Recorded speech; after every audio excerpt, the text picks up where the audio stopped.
A big thank you to Dan for that gracious introduction. I'm long retired, but I guess rowing together is a theme in my life, and it's probably a theme of the next few minutes that I have the chance to spend with you. How we come together and seize the opportunity is something that's very much on my mind, and I want to talk a little bit about that.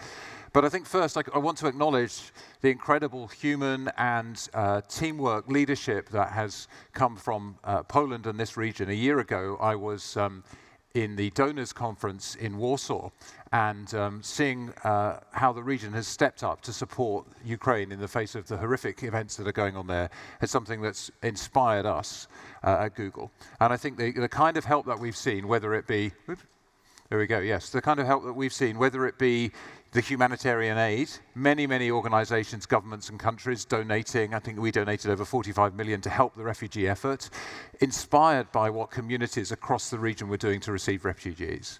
But then secondly, how important information has been in this digitally connected moment of crisis, to get people accurate information about where to cross borders, what was happening with air raid alerts, and also protecting against misinformation. We have something called Project Shield, where we can stand Google's infrastructure in front of publishers, government and NGO websites to stop them being taken down. A huge amount of work to do on misinformation from Russian state-sponsored actors so that people get accurate information and fight the misinformation. And these efforts need to continue and redouble. So very inspired by the leadership from this region. And also it reminds me of how, against the big challenges we face, governments, companies, and communities have to come together to rise to those challenges. And that's something I want to talk more about as well. My theme really is being bold, being responsible, and doing it together. And that's how I think we can seize the opportunities in front of us as well. I want to ask, does anybody remember the first time they accessed the World Wide Web? I'm struggling with my technology this morning. Let's see if I can get a picture of the World Wide Web. There we go. That's the first web page. You remember seeing something like this? And you think, doesn't seem like it's going to transform life, does it? And I remember I graduated from university back in 1989, a very long time ago, and that was the year that Tim Berners-Lee wrote the memo that led to the creation of the World Wide Web. It didn't even exist when I graduated, and for the last 20 years, I've worked in an industry that depends upon its existence. And we're at a similar moment now with the creation of AI. When I started at Google, Dan said back in 2007, about 20% of the planet was connected, mostly dial-up. Today, we're 60% of the planet connected, 90% of Europeans, mostly on mobile devices. And the revolution of the invention of the web, the revolution of the mobile web, the web in our pocket, two revolutions, but the revolution we're in now, the AI revolution, is, I think, fundamentally more powerful and more transformational. It's the next big revolution. And what we do over the next 2 years in Europe, I think, is going to be fundamental to the opportunity being grasped and for European values to shape how this technology is harnessed. It's a really important moment for all of us. At Google, we saw the potential of AI and harnessed it at the center of what we do about 6 years ago to make what we do an AI-first company, and I'll talk a little bit about what that means to us. Now, at Google, we have a saying which is, in God we trust, all else must bring data. So I want to get a little bit of data from you, if I can, about your uses of AI and how much you see of that. So AI is already here. It's not all new. So can I just ask a show of hands? Could you stick your hand up and say yes if you've used Google Maps this week? Anybody? Yes? Okay, that's quite a lot of people. And anybody noticed eco-friendly routing on Google Maps? Yeah? Absolutely, thank you. So eco-friendly routing is powered by AI. AI helps us to understand which routes would have less carbon impact when you're driving. And we'll give you that as the default route, or if there's a big time difference, we'll show you the options and you can make the choice based on how hectic your life is. So that's eco-friendly routing powered by AI. Google Translate. Anybody use Google Translate? Yeah? I have to say, for me, it's my favorite product because it shows how we harness technology to be more human. Every day, 150 billion words are translated across many different languages. And do you know what? Across those languages, there are 3 phrases that come up more than anything else. How are you? Thank you. And I love you. And that's a great example. That's you, not me. That's a great example of how we use technology to be more human. And with the latest advances in AI, there's now 1,000 more languages which we're trying to bring onto Google Translate. Who knew there were 1,000 more languages that aren't already there? They're spoken by hundreds of thousands and millions of people.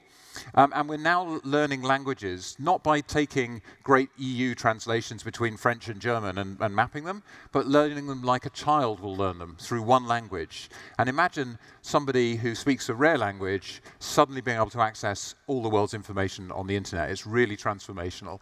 And then with search, we announced last night a whole bunch of additional enhancements on search. I suspect people are using search already, but things like Google Lens, which is getting billions of searches every day, again powered by AI. So it's not new, it's already here. And AI is really about spotting patterns and making predictions. And here in Europe, you may have read about this, our team at Google DeepMind, which is now leading globally all of our work on AI, out of Europe, out of London, they worked on something called AlphaFold. And this is a breakthrough which is available to every biology researcher in the world. Over 1 million people are now using a library of protein structures. And let me just explain how much of a breakthrough this is. It used to take one PhD student, her entire PhD, to model the structure of one protein in 3D.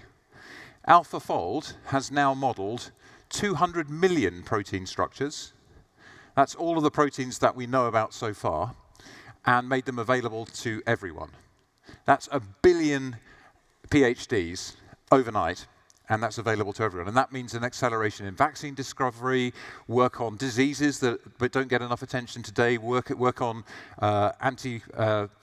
antibacterial viruses, and so on and so forth. So there's a huge amount of opportunity that comes from what technology can do today in the world of science. Another example is fighting breast cancer. 1 in 8 women are affected in their lifetime by breast cancer. And in many countries, there's no screening available. In countries where there's screening available, there are often staff shortages. But by working with the British National Health Service, our team at Google Health was able to have AI learn from millions of mammograms to help to diagnose earlier and more quickly at the same standard as human technicians could diagnose. And that allows many, many more people to catch this cancer earlier and be treated better, and empowers the clinicians to help in the most effective ways that they can as well. So 2 examples of how AI is really transforming what science can do for everyone.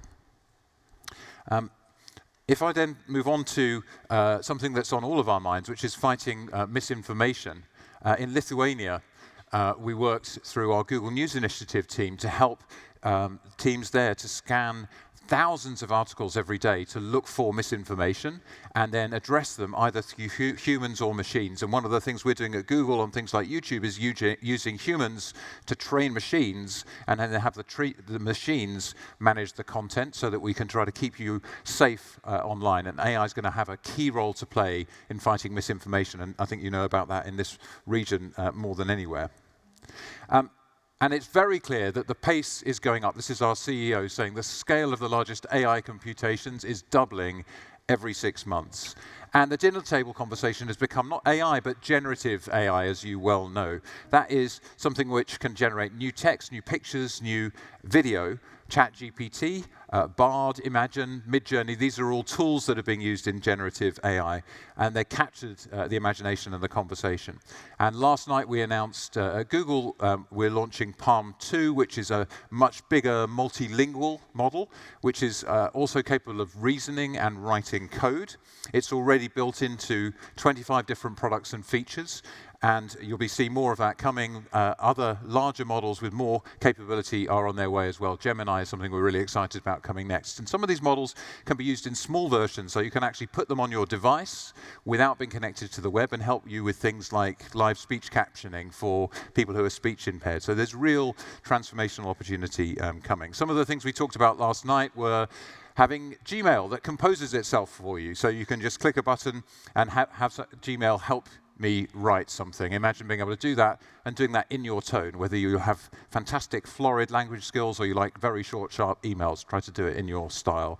Immersive view in maps, which is an incredible way of seeing where you might be going. I love to go running, although I'm incredibly slow, and seeing exactly what the landscape looks like. Magic editor of pictures, and then a whole array of things built into Google Cloud that can help use foundational models from companies like Google along with your data in a way that's safe and in your control, not teaching models to do things that others could use. So lots of exciting ways that generative AI will surface in different contexts that are helpful to you. And I remember sitting with an Italian policymaker thinking about the power of technology, and this stuck with me. She held up a fork and she said, you know, Matt, this fork is technology. I can use it to eat this lovely pasta, or I can stab you in the hand. And technology is neutral. It's how we use it that we need to be managing. We don't ban forks, but we do have consequences for people who use forks to stab people. And I think that's one of the important things for us to get right as we think about harnessing the power of this for everyone. There's a huge role for Central and Eastern Europe to be a voice in this debate right now, to ensure that we have the rules of the road in place and the talent here can unlock the potential of AI for everyone. The way we think about that at Google is we try to set the standards for responsible AI as best we can by being bold, doing those big innovations, looking at what's possible, trying to translate 1,000 languages, trying to break the protein folding problem.